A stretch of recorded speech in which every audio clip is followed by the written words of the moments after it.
الحمد لله وكفى وسلام على عباده الذين اصطفى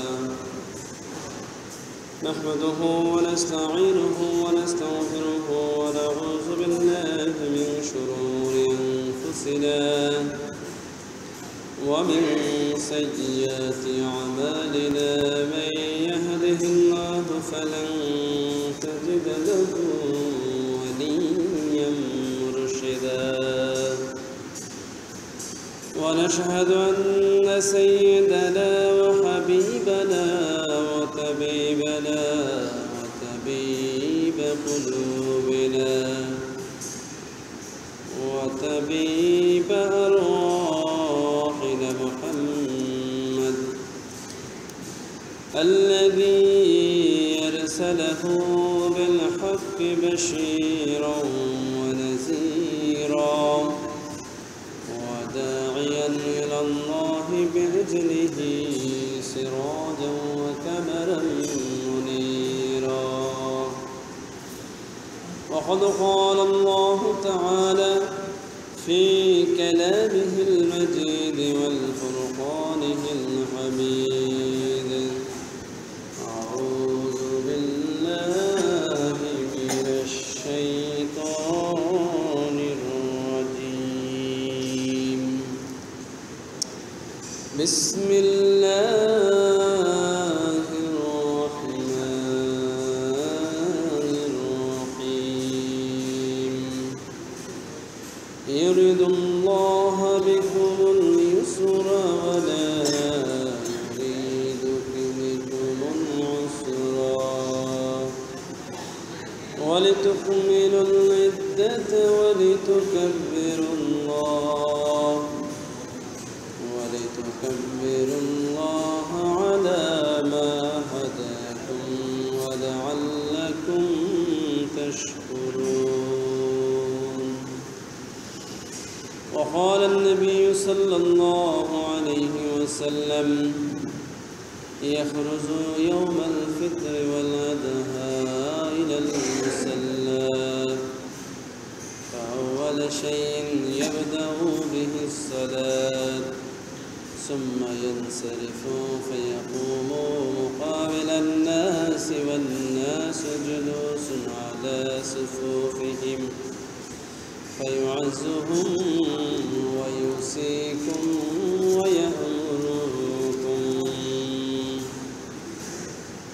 وقال الله تعالى في شان حبيبه إن الله وملائكته يصلون على النبي يا أيها الذين آمنوا صلوا عليه وسلموا تسليما اللهم صل على مولانا محمد وعلى آل سيدنا مولانا محمد اللهم صل على مولانا محمد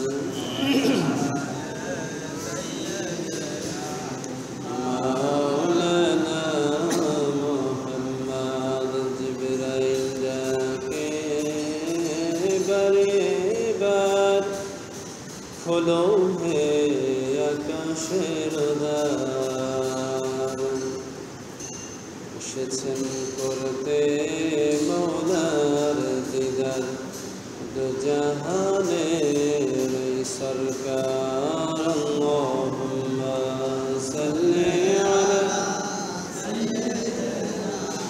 مولانا محمد سيدنا مولانا محمد تسبيح পড়ো দরুদ পড়ো পড়ো তোমরা সবাই সালাত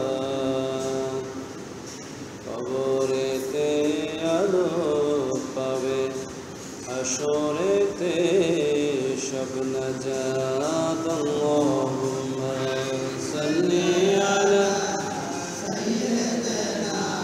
মাওলানা মুহাম্মদ ওয়া আলা আলি মাওলানা মুহাম্মদ তৌফিক দিও আল্লাহ গুনাহ হইতে বাঁচিবার আমল করিতে দিও সুন্নাত নবী মুস্তাফার আল্লাহুম্মা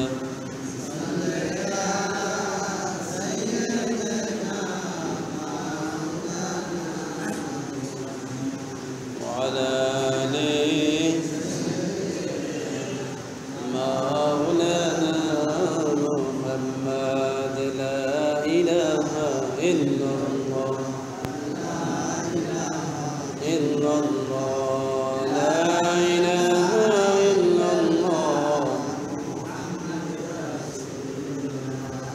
মিনাল্লাহি নারজুল গুফরান হাসবি রব্বি জাল্লাল্লাহ মা ফি কলবি গায়রাল্লাহ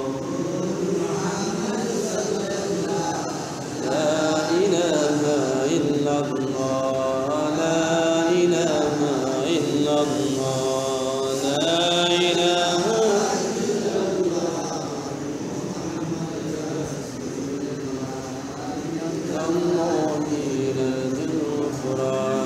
সাল্লাল্লাহু আলা মুহাম্মাদ সাল্লাল্লাহু আলাইহি ওয়াসাল্লাম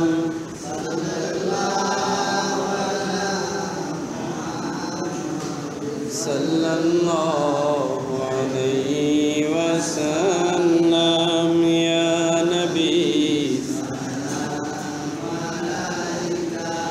ইয়া রাসূল সালাম আলাইকা ইয়া হাবিব সালাম আলাইকা সালাওয়াতুল্লাহ আলাইকা বালাগাল উলা বিকামালিহি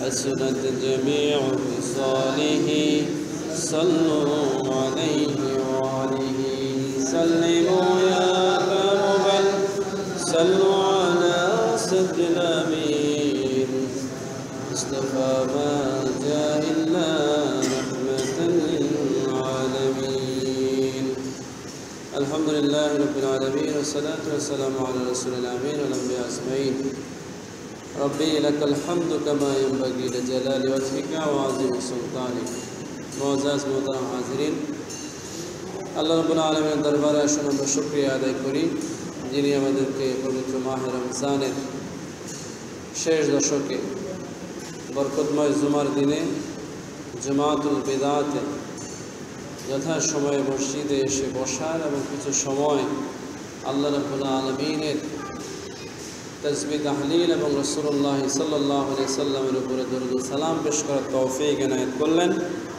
রোজা মুখে আমাদের এই বরকতময় ইবাদত যেন আল্লাহ কবুল করেন সেই আশায় শুকরিয়া আদায় করি পড়ি আলহামদুলিল্লাহ। রোজাও প্রায় শেষ দিকে, শরীরের শক্তিও কমার দিকে, কি বলেন? শক্তিও কমতেছে, রোজাও কমতেছে, কিন্তু ইমানের জোর কমতেছে না বাড়তেছে?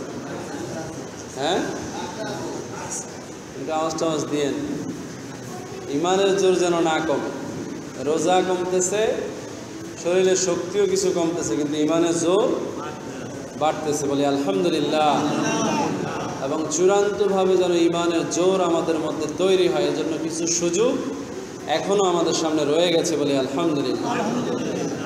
ইমানের শক্তিতে বলিয়ান হওয়ার আজকে এক বরকতময় দিন, পবিত্র জুমার দিন, আবার রমজান মাসের শেষ জুমা, বিশেষভাবে জুমাতুল বিদায়ী জুমা। সামনেই সবে কদর সমাগত, ঈদুল ফিতর একেবারেই হাতের কাছে।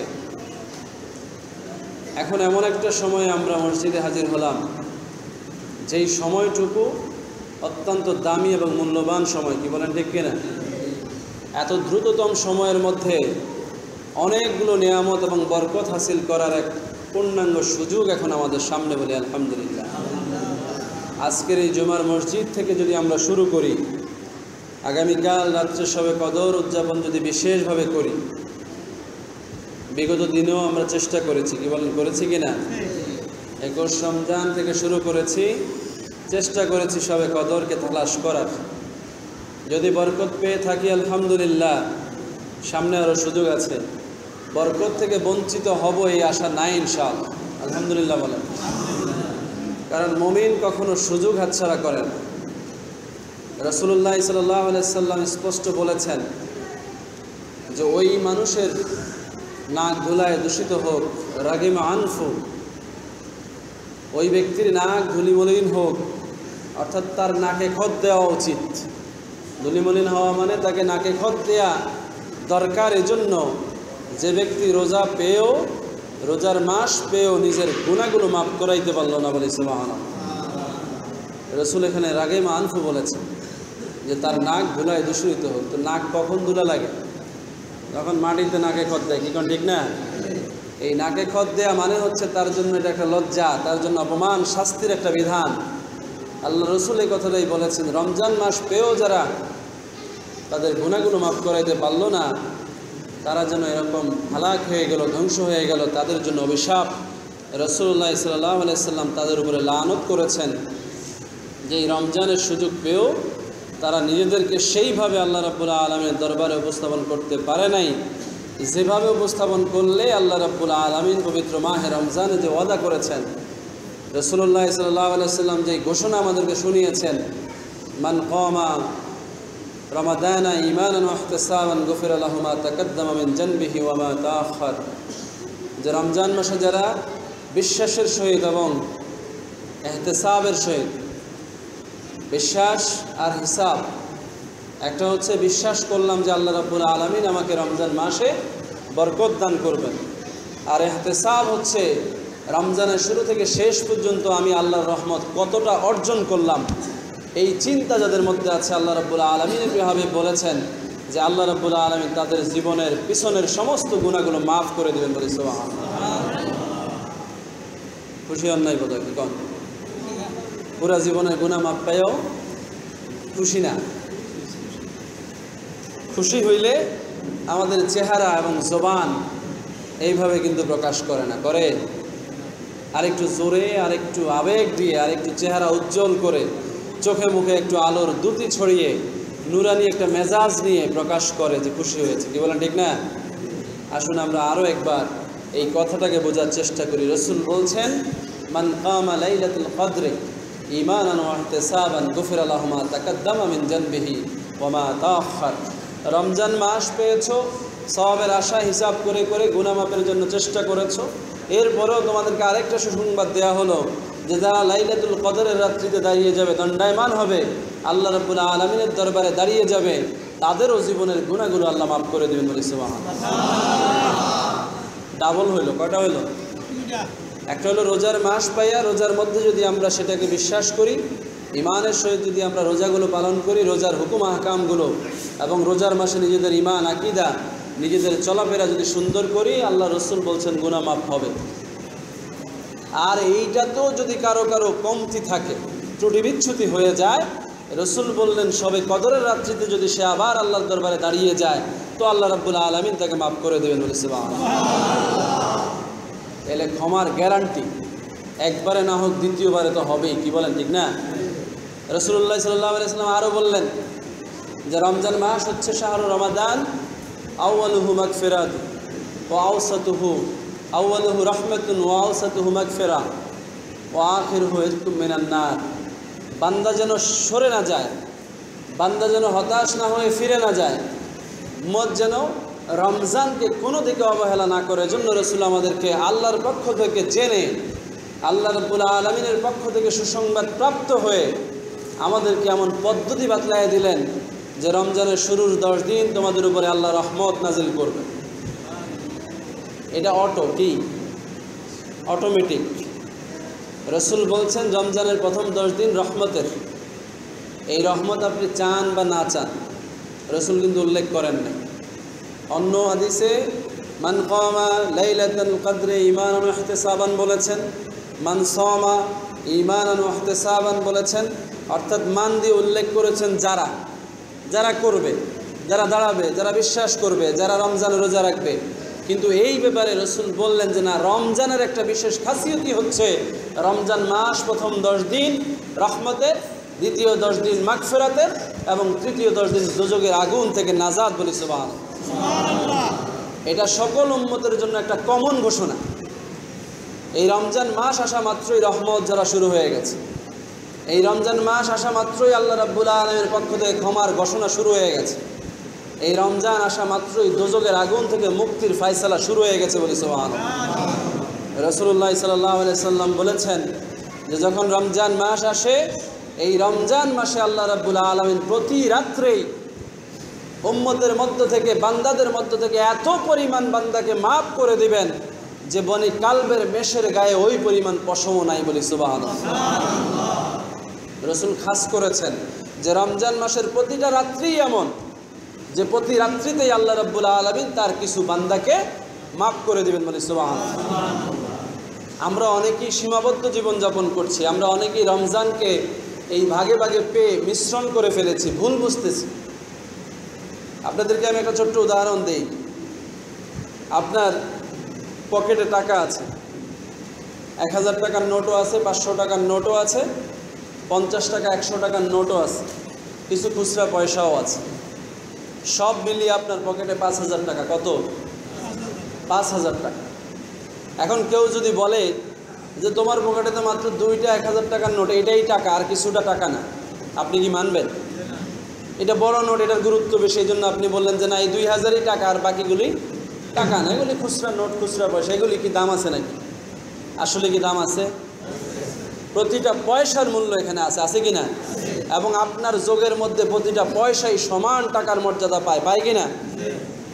রমজান মাস আল্লাহ রাব্বুল আলামিন প্রিয় হাবিব এমন একটা মর্যাদা দিয়েছেন যে এখানে রেজকি সওয়াবের কথা বলা আছে, এখানে 50 টাকার নোটের সওয়াবের কথা বলা আছে, এখানে 1000 টাকার নোটের সওয়াবের কথা বলা আছে, 500, মানে তারতম্য করে ছোট বড় কম বেশি বিভিন্ন সওয়াবের কাজের কথা বলা হয়েছে। এর মানে এই না যে শুধু শবে কদরই একটা রাত, শুধু শেষ 10 দিনই রোজা, না মাঝখানের 10 দিনই রোজা, এমন তারতম্য করার কোনো সুযোগ আছে নাকি বলেন?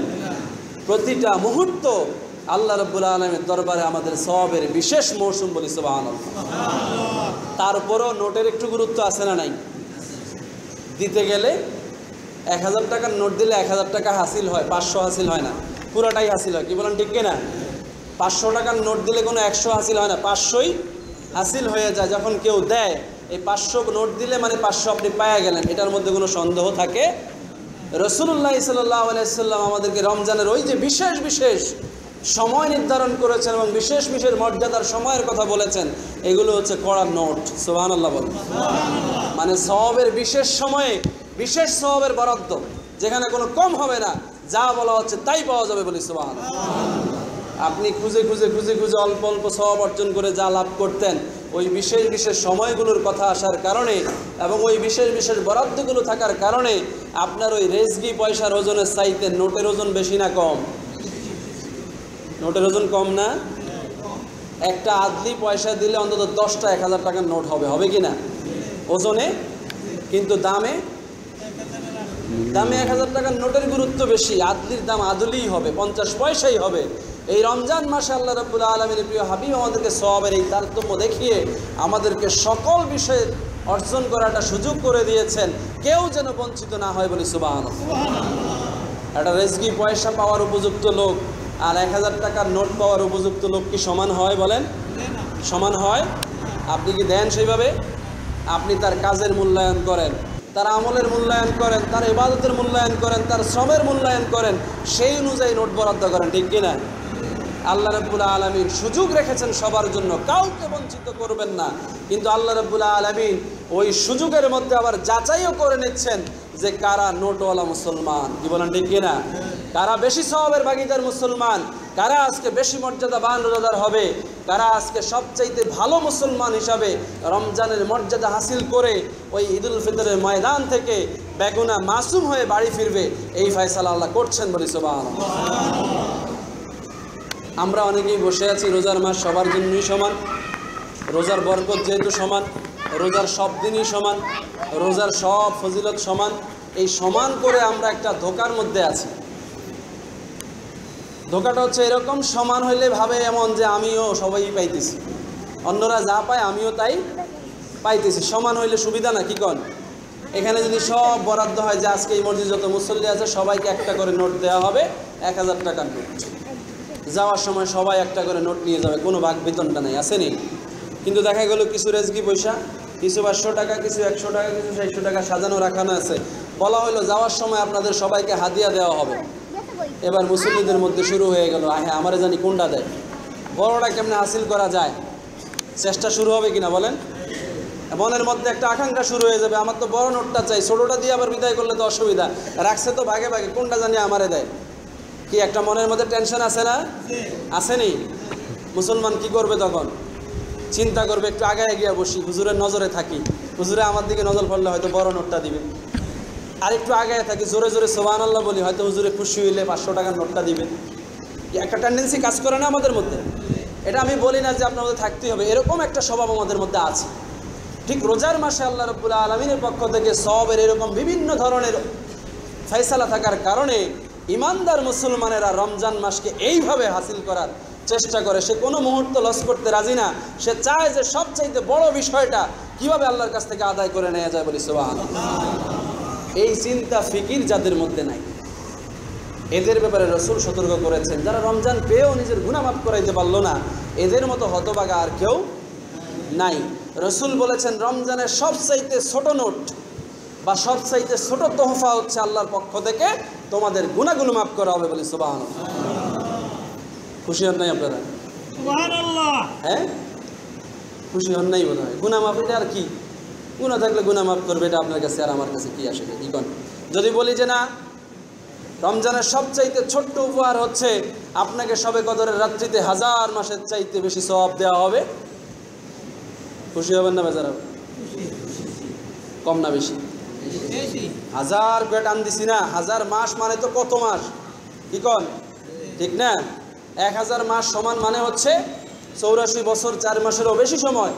আপনার কাছে এটার কত দাম? কিন্তু ওই যে বললাম আপনার জীবনের গুনাহ মাফ হয়ে যাবে, আপনার কাছে এটার দাম নাই।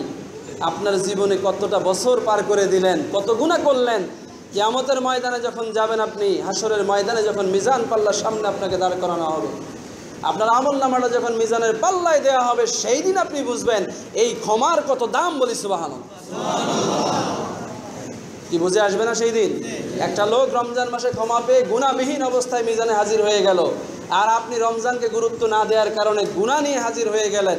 আপনি দেখলেন যে আপনাকে যখন পাল্লায় দেয়া হলো, গুনাহর ওজনে আপনার নির্দিষ্ট ঠিকানা হয়ে গেল জাহান্নাম। আর ওই রোজার মাসে ক্ষমাপ্রাপ্ত লোকটার গুনাহ না থাকার কারণে ওজন দিয়ে দেখা গেল সামান্য সওয়াব পাওয়ার কারণেও সে জান্নাতি। মর্যাদা কার বেশি বলেন? কার বেশি মর্যাদা? আপনি অনেক সওয়াব, অনেক গুনাহ লয়ে গেছেন। ধরেন একটা ছোট্ট উদাহরণ দিয়ে, আমার পাল্লায় ধরবে না, 20 মণ গুনাহ আর 18 মণ সওয়াব, এটা ধরি আমরা, কি কন? 20 মণ গুনাহ 18 মণ সওয়াব নিয়ে গেলেন, পাল্লায় ওজন দিলে গুনাহ বেশি হবে না সওয়াব বেশি হবে? গুনাহ 2 মণ বেশি হয়ে যাবে না? আরেকজন লোক লয়ে গেল 5 মণ সওয়াব 2 মণ গুনাহ, কয় মণ? 5 মণ সওয়াব 2 মণ গুনাহ। এখন পাল্লায় দিছে, সওয়াবের পাল্লা ভারী, কিন্তু ওজনে আপনার বোঝার চাইতে কম। 18 মণ আর 5 মণ কি সমান হয় নাকি? আপনি 18 মণ সওয়াব লইয়া গিয়েও আপনার জাহান্নামে ঠিকানা হইতেছে, আর একজন লোক 5 মণ গুনাহ লইয়া 5 মণ সওয়াব লইয়া গিয়ে জান্নাতে ঠিকানা পাইতেছে। আপনি কইবেন আল্লাহ এটা কি অবিচার? কইবেন? কইবেন না? আপনি চিন্তা করবেন, আমার 5 মণের লগে আমার 18 মণ কুলায় না। আল্লাহ কইব তুমি 18 গণও কি একটা? 18 তো খেয়াল আছে তোমার 20, 20-এর মধ্যে আছে 2, গুনাহ রইছে কত? 2 মণ। সওয়াব তো খারিজ, সওয়াব আছে নাকি কিছু আর বাকি? 18-র গুনাহ দিয়ে তো 18 সওয়াব শেষ, বাকি আছে 2 মণ গুনাহ। আর ওই ব্যক্তি তো 5 মণ সওয়াব নিয়ে আসছে, 2 মণ গুনার বিনিময়ে বাদ দিয়েও তার 3 মণ সওয়াব বাকি। কয় মণ সওয়াব বাকি? 3 মণ সওয়াব নাও, একটা সওয়াবও যদি বাকি থাকে আপনি জান্নাতি। আর যদি একটা গুনাহও থাকে আপনি জাহান্নামে, যদি আল্লাহ মাফ না করে। এই যদির একটা সুযোগ আমাদের সামনে খোলা, আলহামদুলিল্লাহ বলেন। এই যদির বিশাল সুযোগের কারণেই আমরা মুসলমান, আর এই কারণেই আল্লাহ আমাদের রব, বলি সুবহানাল্লাহ। এই যদির এখতিয়ার আল্লাহর আছে। ওই 20 মণ গুনাহওয়ালাকেও আল্লাহ ইচ্ছে করলে মাফ করে দিতে পারেন, আবার ওই 5 মণ সওয়াবওয়ালাকেও আল্লাহ ইচ্ছে করলে মাফ না করে জাহান্নামে দিতে পারেন। রাসূল বলেছেন, সময় খুব কম, 2-3টা গুরুত্বপূর্ণ বিষয় আলোচনা করা জরুরি হবে। সেই বিষয়ে যাওয়ার আগে শুধু আপনাদের বোধোদয় ঘটানোর জন্য কথাগুলি বলছি যে রমজান মাস কোনো হেলাফেলার মাস না। রমজান মাসের প্রতিটা মুহূর্ত অতিক্রান্ত করতে হবে মুসলমানকে হিসাব করে। দেমাগের মধ্যে, ব্রেনের মধ্যে এটা সব সময় জায়গায় রাখতে হবে যে আমি রমজান মাসে আছি। এবার আপনি দুনিয়ার যেই প্রান্তে, যে অবস্থায়, যেভাবেই থাকেন না কেন, যে বিপদ মুসিবতের মধ্যেই থাকেন না কেন, আপনাকে এটা মনে রাখতে হবে যে আমি রমজান মাসে আছি। এইটুকু যদি ন্যূনতম না থাকে তাহলে রমজানের বরকত হয়তো আমাদের থেকে ছুটে যেতে পারে।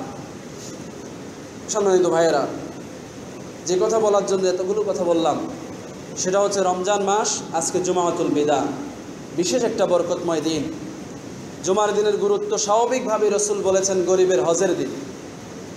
স্বাভাবিক জুমা রমজান মাসের বাইরে, জুমার দিন সপ্তাহের শ্রেষ্ঠ দিন।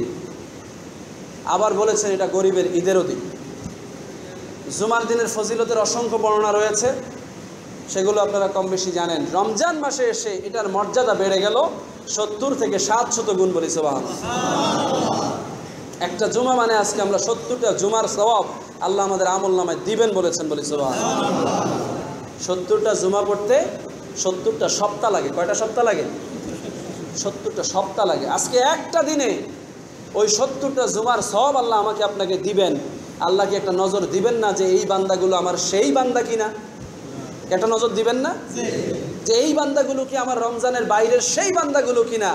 রমজান পেয়ে আজকে নিজেকে সে কিভাবে মসজিদে নিয়ে আসলো, দেখবে না? দেখাটা কি অন্যায় হবে? আপনি তো ঈদের ময়দানে গেলে ঠিকই চান সবার দিকে যে অন্য দিন সে কি পোশাকে আসে, আজকে ঈদের ময়দানে কি নিয়ে আসলো একটু দেখি, দেখেন না? আপনি চিন্তা করেন এই লোকটার অভাব অনটন যাই আছে, আজকে ঈদের দিন একটা ভালো জামা পরে আসছে, ঈদের গুরুত্ব বোঝা গেল। কি কন? ঈদের দিন একটু টুপি লাগাইছে, একটু আতর লাগাইছে, একটু ভালো পোশাক নিয়ে একটু সবার সাথে এসে মোসাফা কোলাকুলি করতেছে, এতে বোঝা গেল সেই ঈদের মজাটা বুঝতেছে, ঈদের গুরুত্বটা দিতেছে।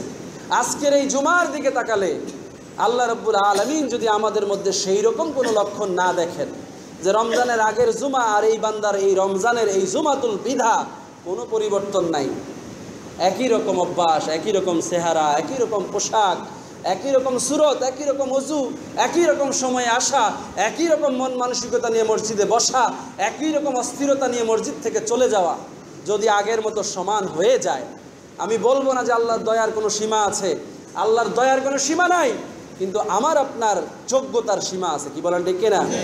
আজকের এই দিনে আমাদের সেই যোগ্যতাটুকু আমরা যদি উপস্থাপন করতে ব্যর্থ হই তাহলে হয়তোবা এই বিশেষ অর্জন থেকে আমরা বঞ্চিত হয়েও যেতে পারি। কি বলেন ঠিক কিনা? আমরা এটাই আশা করব যে আল্লাহ, হয়তোবা আমরা না বুঝেই কোনো ভুল করে ফেলতে পারি, হয়তোবা আজকের এই জুমাকে আমরা সাধারণ জুমাই মনে করে ফেলেছি বেখেয়ালে, অন্তত যে এখানে এসেছি, এখানে এসে যেহেতু অন্তত বুঝেছি যে আজকের জুমাটা অন্য জুমার মতো না, আপনি অন্তত আমাদের অপরাধ নিয়েন না, আমাদেরকে মাফ করে আজকের দিনে আপনি যা দিতে চান তাই আমাদেরকে দিয়ে দেন, বলি আমিন। এই মন মানসিকতাও যদি আমরা তৈরি করতে ব্যর্থ হয়ে যাই তাহলে আমার মনে হয় যে আমাদের এই রমজান বৃথা হতে পারে। কি বলেন ঠিক কিনা? শবে কদর 21 থেকে 30 রমজান পর্যন্ত তালাশ করতে রাসূল বলেছেন। প্রতিটা রাত্রই শবে কদর হওয়ার যোগ্যতা রাখে। রাসূল বলেছেন বিশেষ করে বেজর রাত্রিগুলোতে শবে কদর হওয়ার সম্ভাবনা বেশি। এবং এই রাসূলুল্লাহ সাল্লাল্লাহু আলাইহি সাল্লামের অনেক হাদিস এবং রাসূলের জীবনের এই রকম রমজান উদযাপনকে গবেষণা করে এবং উলামায়ে কেরাম হক্কানি যারা ছিলেন রাসূলের সাথে নিসবতওয়ালা, যারা রাসূলকে দেখতেন, যারা রাসূলের সাথে যোগাযোগ করতে পারতেন, যাদের সাথে রাসূলের মহব্বত পয়দা ছিল, ওই সকল উলামায়ে কেরাম হক্কানি আউলিয়ায়ে কেরাম এই সমাজের মধ্যে এমন কতগুলো মত আমাদেরকে জানিয়েছেন যে রমজান মাসে 27শে রমজান যখন শুরু হয়, অর্থাৎ 26 রমজান অবগত বিতাড়িত হয়ে গিয়ে রাত পার হয়ে গিয়ে সূর্য ডোবার সময় থেকে শুরু করে এই বাকি যে সময়টুকু শুরু হয়ে যায়, এটা সম্ভাবনা রাখে প্রবল যে এই দিনটা শবে কদর হবে, বলি সুবহানাল্লাহ। এটাই একমাত্র শবে কদর না, খুব খেয়াল করবেন, 27শে রমজানই একমাত্র শবে কদর না, তবে সম্ভাবনার দিক থেকে এটাই সবচাইতে আগে। কথাটাকে আমি বুঝাইতে পারছি? অনেকেই আমরা ভুল করে ফেলি। এই যে 21 রমজান থেকে এই পর্যন্ত যেই কয়টা রমজান গেল, গত রমজানটা আমরা 25 রমজানে আজকে দাঁড়িয়ে, নাকি গত রাত্রটাও তো শবে কদর হওয়ার উপযুক্ততা ছিল, কি বলেন, ঠিক না? যারা আমরা ইবাদত করলাম না, গাফেল রইলাম, খেয়াল করলাম না, যদি আগামীকালকের রাত্রটা ওই শবে কদর না হয়, আমাদের কি বঞ্চিত হওয়ার ভয় আছে না? আছে কি না বলেন? এই জন্য রাসূলুল্লাহ সাল্লাল্লাহু আলাইহি ওয়াসাল্লাম স্পষ্ট বলেছেন যে আল্লাহ রাব্বুল আলামিন আমাকে শবে কদর দেখিয়েছেন, আবার আল্লাহ আমাকে সেটা ভুলিয়েও দিয়েছেন, বলি সুবহানাল্লাহ। আল্লাহ রসুলকে কিছু শিখানোর পরে ভুলিয়ে দিয়েছেন, এরকম নজির এই একটা হাদিস ছাড়া আর কোনো হাদিসের পাওয়া যায় না। গোটা কোরআন রসুল মনে রেখেছেন, ভুলে যান নাই। গোটা 30 পারা কোরআন 23 বছর হয়েছে, রসুল একটা হরফও ভুলে যান নাই, সুবহানাল্লাহ বলে। কিন্তু রসুল বলছেন আল্লাহ আমাকে শবে কদর দেখিয়েছেন, আবার ভুলিয়ে দিয়েছেন। তবে আমি আশঙ্কা করছি, আমি মনে করি যে 21 রমজান থেকে 27 রমজান, 29 রমজান এর মধ্যে যে কোনো বেজর রাত্রিটাই ছিল শবে কদর, বলি সুবহানাল্লাহ। এই হাদিসটা থাকার কারণে রসুলের ওই হাদিসগুলোর গুরুত্ব অনেক বেড়ে গেছে, বলি সুবহানাল্লাহ। এই জন্য উম্মতের সামনে এই শবে কদর তালাশ করার প্রক্রিয়াটা চালু আছে, কিয়ামত পর্যন্ত থাকবে। শুধু একটা দিন শবে কদর নিয়ে পড়ে থাকলে ভয় আছে, কি আছে? ভয় আছে। এজন্য ভাইয়েরা আমরা অনুরোধ করব যে পিছনে যদি আমাদের এই ভুল হয়ে থাকে, আমরা যদি শবে কদরটা দিমাগ থেকে ছেড়ে দিয়ে থাকি, অন্তত আগামী রাত্রে আমরা আল্লাহর কাছে এটা বলবো যে আল্লাহ, তারাবি পড়েছি, ইফতার করেছি, সেহরি খেয়েছি, ওই রাত্রে এশার নামাজ পড়েছি, ওই রাত্রে ফজরের নামাজ আদায় করেছি, কিছু তাসবিহ তাহলিলও আদায় করেছি, হয়তোবা আমার খেয়াল ছিল না শবে কদর, কিন্তু আমার এখন মনে পড়ছে, ওলামায়ে কেরাম বলেছেন, রসুল বলেছেন, যদি ওই দিনের এশার জামাতেও আমি হাজিরা দিয়ে থাকি, ফজরের জামাতেও আমি হাজিরা দিয়ে থাকি, তাহলে ওই রাত্রির কিছু না কিছু নেয়ামত আপনি আমাকে দিবেন। আজকে শবে কদর মনে করে আমি এই 27শে রাত্রিতে আপনার শাহী দরবারে হাত তুলে ফরিয়াদ করছি, আপনি যেই রাত্রটাকেই শবে কদর মনে করে থাকেন, আমাকে আপনি ওই রাত্রের সকল ফজিলত বরকত দ্বারা ভরপুর করে দেন। আল্লাহুম্মা আমিন বলেন। এইভাবে দোয়া করবেন, তাতে করে মিস হওয়ার ভয়টা কেটে যাবে। কি করেন, আল্লাহ দিতে পারে না দয়া করলে? আল্লাহ তো বলেন যে রমজানের প্রতিটা রাত্রই আমার কাছে মর্যাদার রাত্রি, এবং রসুল বলেছেন যে প্রতিটা রাত্রিতেই আল্লাহ রাব্বুল আলামিন দুনিয়ার নিকটবর্তী আসমানে কুদরতি আসনে আসীন হয়ে বান্দাদেরকে ডাকতে থাকেন, কে আছো ক্ষমা চাইবে, কে আছো গুনাহ মাফ চাইবে, কে আছো রিজিক চাইবে, কে আছো হায়াত চাইবে, কে আছে জীবনের সমস্ত প্রয়োজন একটা একটা করে আমার কাছে চাইবে, আমি আল্লাহ তোমাকে দান করবো, বলি সুবহানাল্লাহ। প্রতিটা রাত্রি যদি এই সুযোগ থাকে, রমজানেও ছিল, সামনেও আছে, আছে না নাই? আল্লাহ যেন আমাদেরকে সেই সুযোগ থেকে বঞ্চিত না করেন, সকলে বলে আমিন। জরুরি দুইটা বিষয় বলতাম, তার মধ্যে একটা বলেছি শবে কদরের ব্যাপারে গুরুত্ব দিবেন। এই রাত্রির কিছু বিশেষ ইবাদত, বিশেষ করে 5টা কাজ রসুল থেকে পাওয়া যায়। একটা হচ্ছে এই রাত্রিতে নামাজ আদায় করা, কোরআন তেলাওয়াত করা, কবর জিয়ারত করা। এই রাত্রিতে রাত্রিভর বিভিন্নভাবে জাগরিত থেকে নফল ইবাদতের মধ্যে সময় অতিবাহিত করা। এবং 5ম কাজটা হচ্ছে এই রাত্রিতে আল্লাহর কাছে গুনাহ মাফ চাওয়া, অর্থাৎ ফরিয়াদ করা, আল্লাহর কাছে হাত তুলে নিজের জীবনে যত প্রয়োজন আছে সব কিছু চাওয়া। এই 5টা কাজ আমরা যেন করি। বাকি কাজের জন্য অন্যান্য কিছু কাজ আছে যেগুলো আমাদের মূল কাজে বাধা দেয়, আছে না নাই?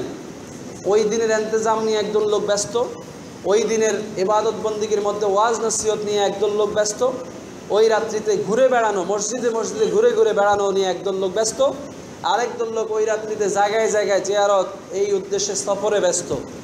কিন্তু রসুল বলছেন যে না, তুমি কাজগুলো করো, একটা জায়গায় থেকেও করতে পারো।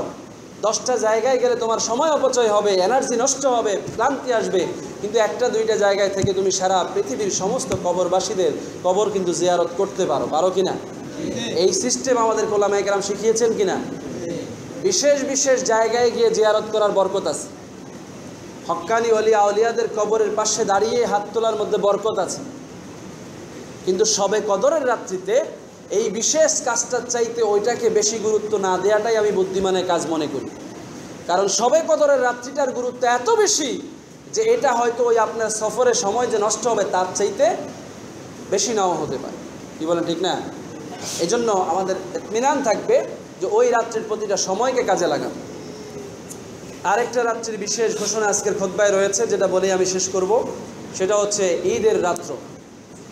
ঈদের রাত্র কিসের রাত্র? ঈদের রাত্র। অর্থাৎ রোজা শেষ হয়ে গেল, শাওয়ালের চাঁদ উঠলো, আপনি জানলেন এটা চাঁদ রাত। কি রাত? সানরাইজ।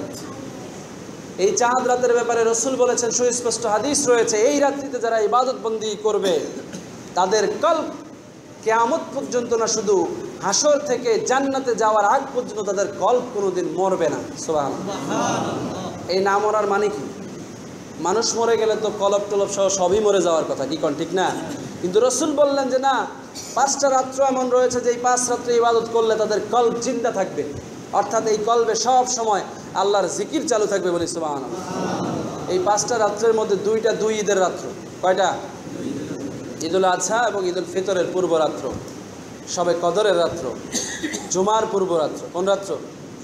এই যে গত বৃহস্পতিবার রাতে যেই রাত্রটা আসে, প্রতি সপ্তাহের এই রাত্রটা এমন একটা রাত যেই রাত্রে ইবাদত বন্দি করলে আপনার জিন দিলটা থাকবে, এই দিল কখনো মরবে না। এইভাবে 5টা রাত। আরেকটা রাত হচ্ছে শবে বারাতের রাত্রির কথা বলা হয়েছে। এই 5টা বিশেষ রাত্রে যারা ইবাদত বন্দি করবে তাদের দিল কখনো মরবে। আপনি চিন্তা করে দেখেন, আপনার দিল যদি না মরে, দিলে যদি আল্লাহ থাকে, আল্লাহর জিকির থাকে, আপনি তো ইমানদার থাকবেন। কি বলেন, ঠিক না? আপনার মৃত্যু হোক আর যাই হোক, আপনি ইমানদারের মৃত্যু হয়ে যাবে। বলি সুবহানাল্লাহ। অথচ আমরা সবচাইতে বড় ভুলটা যেটা করি, এই চাঁদ রাতের অত্যাচারে মুসলমানদের ইবাদত বন্দিগি তো গেলই, এমনকি বহু মানুষ ইচ্ছা করে এই রাত্রে নামাজ পর্যন্ত আদায় করে না। কি বলেন, ঠিক কিনা? অথচ এই রাত্রের কত মর্যাদা! শবে কদরের মর্যাদার মতোই মর্যাদা বলা হয়েছে অন্য হাদিসে, যে এই 5টা রাত্রির মর্যাদা এমন যে শবে কদরের মতো মর্যাদা হতে পারে। বলি সুবহানাল্লাহ। সমপর্যায়ের এই রাত্রিগুলো যেন আমরা মনে রাখি। এজন্য কাজ কমায় ফেলবেন, চাঁদ রাতের জন্য একটু সময় বের করবেন যাতে ইবাদতবন্দি করা যায়। বিশেষ করে এই ক্ষেত্রে বিপদে পড়ে যায় আমাদের ব্যবসায়ী ভাইয়েরা। ব্যবসার কারণে কাস্টমার সামলাইতে গিয়ে তাদের ওই রাত্রের ঘুম হারাম হয়ে যায়। কি বলেন, ঠিক না? ভোর রাত পর্যন্ত ব্যবসা বাণিজ্য করে, সকালবেলা গিয়ে অনেকে ঘুমায়, অনেকে ঈদের নামাজও শরীক হতে পারে না ঘুমের কারণে। আছে না নাই? অনেক ব্যবসায়ীরা দূর থেকে দেশে এসে ঈদ করবে নিয়ত করে থাকে, রাত্র 3টা বা 4টা বা 5টার দিকে গাড়ি ভাড়া করে লঞ্চে রওনা দেয় যে এলাকায় গিয়ে ঈদ করবে। দেখা গেল রাস্তার মধ্যে কোনো একটা কারণে তার ঘুম চলে আসছে, অথবা গাড়ি অ্যাক্সিডেন্ট করেছে, বুঝতে পারে নাই, ঈদের জামাত সকাল 9টায় হয়ে গেছে, বাড়িতে এসে সে ঈদের নামাজ পায় নাই। এরকম দুর্ভাগা মুসলমান এই বাংলাদেশে বহু রাস্তায় রাস্তায় পাওয়া যায়। আছে না নাই? আছে। ভাইয়েরা, ব্যবসা তো সারা জীবন করবেন। রাসূল আমাদেরকে শিক্ষা দিয়েছেন একটা ব্যবসা। আল্লাহ রাব্বুল আলামিন কোরআনের মাধ্যমে আমাদেরকে ওই ব্যবসার খবর দিয়েছেন, বলেছেন, হাল আদুল্লুকুম আলা তিজারাতিন তুনজিকুম মিন আযাবিন আলিম। আমি কি তোমাদেরকে এমন একটা ব্যবসার খবর দিব না যেই ব্যবসা তোমাদেরকে দোজখের আগুন থেকে বাঁচাবে? আসেন আমরা সেই ব্যবসাটা করি, যেই ব্যবসা আমাদেরকে দোজখের আগুন থেকে বাঁচাবে। যেই ব্যবসায় আমাদেরকে দোজখী করবে ওই ব্যবসা দরকার নাই। কি বলেন, আছে কি না? যেই ব্যবসা আমাদেরকে জাহান্নামী করবে ওই ব্যবসা দরকার নাই। যেই সামাজিক ব্যবসা, যেই ইমামতির ব্যবসা, যেই মুকাব্বিরির ব্যবসা, যেই নামাজের ব্যবসা, আছে না নাই? আছে। আজকাল ইমাম পেশাদার, মুয়াজ্জিন পেশাদার, আজকে কোরআনের হাফেজ পেশাদার, পয়সার বিনিময়ে কোরআন বিক্রি করে। এই ব্যবসায় কোনো লাভ হবে না। আপনারা শুধু মনে করেন না যে আমি ব্যবসায়ীদের কথা বলেছি। দুনিয়ার প্রতিটা মানুষ ব্যবসায়ী। কি? দুনিয়ার প্রতিটা মানুষ ব্যবসায়ী, কোনো না কোনোভাবে সে ব্যবসা করে, হয় হালাল নয় হারাম। এজন্য আল্লাহ কোরআনে ব্যবসাটাকে খাস করেছেন। আর এই ব্যবসার বিনিময়ে জাহান্নামের আগুন থেকে বাঁচার কথা বলেছেন। চাকরির কথা বলেন নাই, চুক্তির কথা বলেন নাই, বা কোনো ইনভেস্টের কথা বলেন না, ব্যবসার কথা বলেছেন। এজন্য রসুল ব্যবসায়ীদের মর্যাদা দিয়েছেন। নবী, শহীদ, সিদ্দিক, সালফে সালেহিনদের সাথে এদের হাসর হবে। বলি সুবহানাল্লাহ। ব্যবসায়ীদের মর্যাদা অন্য কেউ পাবে না। যারা হক হালালি ব্যবসা করে, ব্যবসার নীতি ঠিক রেখে ব্যবসা করে, আর আল্লাহর ঘোষণার ব্যবসাকে নষ্ট না করে। কথা বুঝে আসছে কিনা? দুনিয়ার ব্যবসা করতে গিয়ে আল্লাহর ওই ঘোষিত সওয়াবের ব্যবসাকে যারা নষ্ট করে না, আল্লাহ রাব্বুল আলামিন বলেছেন এদের হাসর হবে নবীদের সাথে, শহীদদের সাথে, সিদ্দিকদের সাথে। বলি সুবহানাল্লাহ। আর নবী, শহীদ, সিদ্দিকদের কাতারে কোনো গুনাহগার মানুষ যাবে না, কোনো জাহান্নামী মানুষ যেতে পারবে। ওদের কাতারে থাকবে সব জান্নাতি মানুষগুলো, বলি সুবহানাল্লাহ। আল্লাহ রাব্বুল আলামিন আমাদেরকে এই মাহে রমজানের সবগুলো বিষয় যথাযথভাবে আদায় করে জান্নাতের মেহমান হওয়ার তৌফিক এনায়েত করেন, সকলে বলি আমিন। রমজান মাসে যারা জান্নাতের মেহমান হবে